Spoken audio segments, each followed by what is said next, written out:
রোনালদোকে নাকি অনেকেই বলেছিল বস এইবার রেস্ট নেন, কিন্তু CR7 মনে হয় কমেন্ট সেকশনটা পড়েই মাঠে নেমেছিল।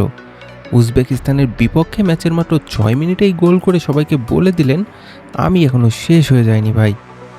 এরপর 39 মিনিটে আরেক গোল, মানে ডবল ধামাকা।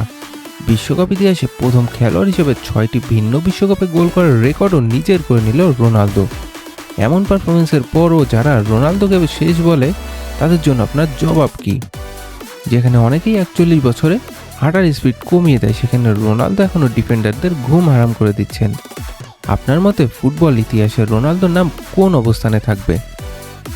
শেষ পর্যন্ত পর্তুগাল উজবেকিস্তানকে 5-0 গোলে উড়িয়ে দেয়, আর রোনালদো বুঝিয়ে দেয় তাকে নিয়ে ট্রল করা যায় কিন্তু থামানো যায় না। আপনার মতে রোনালদো কি এখনও বিশ্বের সেরা ফিনিশারদের একজন? কমেন্টে আপনার মতামত জানান।